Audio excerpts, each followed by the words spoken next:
Sipiuno-Meshkano, c'est une continuité de ce qu'on fait déjà au niveau de la réseau de la biodiversité. C'est la volonté de la Première Nation à mettre de l'avant la conservation des habitats, mais aussi de la faune en général. On participe au projet d'acquisition de connaissances avec différents organismes au niveau maritime, mais aussi au niveau forêt. Dans le contexte de l'annonce du projet de création de protégé Sipiuno-Meshkano, on sait que les tourbières sont importantes au niveau de la captation de carbone, la biodiversité qui est très spécifique à ces types de milieux-là. Alors aujourd'hui, on accompagne dans cette collaboration-là M. Lessard avec l'université pour faire de l'inventaire, une espèce de un petit bio-blitz dans le cadre de cette recherche-là. C'est une des choses qui va nous intéresser ici dans les prochains jours, c'est qu'avec le réchauffement climatique, on s'attend à trouver des espèces qui ont déjà migré vers le nord, dans le fond.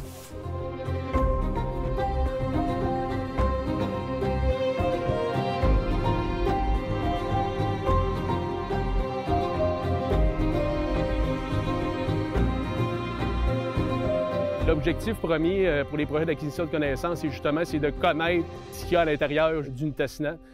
Présentement, on est en train de faire justement un inventaire d'insectes, on a dit, sur les papillons, les odonacs. Puis nous autres, on a la chance justement de pouvoir participer à cet inventaire-là, de prendre des connaissances, puis de pouvoir poser justement des questions à M.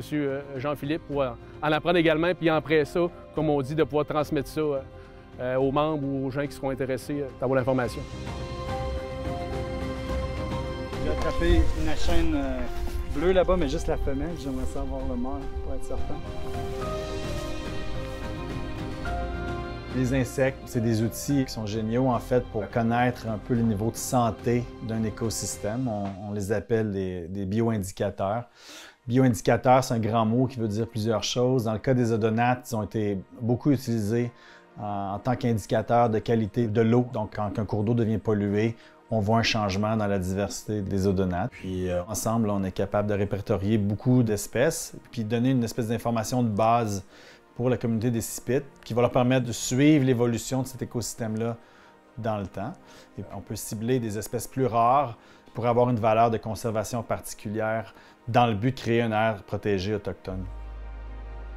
Bien, déjà, moi, dans les derniers jours, j'ai été vraiment impressionné de toute la biodiversité. Tu sais, on a pris le temps de chasser des insectes avec des filets, de récolter des insectes dans des fosses, tu sais, de creuser. Puis on se rend compte que la biodiversité est très riche en forêt boréale. Il y a plein d'animaux qui vivent ici, qu'on connaît, puis avec lesquels les Premières Nations ont une relation. Fait qu'en protégeant la diversité des habitats, on protège toute la communauté d'animaux puis de vivants qui habitent cette forêt boréale-là.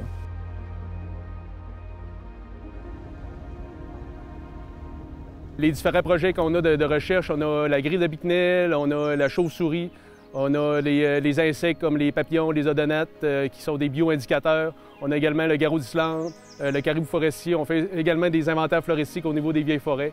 On a aussi un projet de recherche sur les milieux hydriques pour mieux comprendre tout ce qui est érosion à part de sédiments dans des chemins courants et dans des vieux chemins qui n'ont pas été fermés. On a aussi quelques actions au niveau de l'hirondelle de rivage.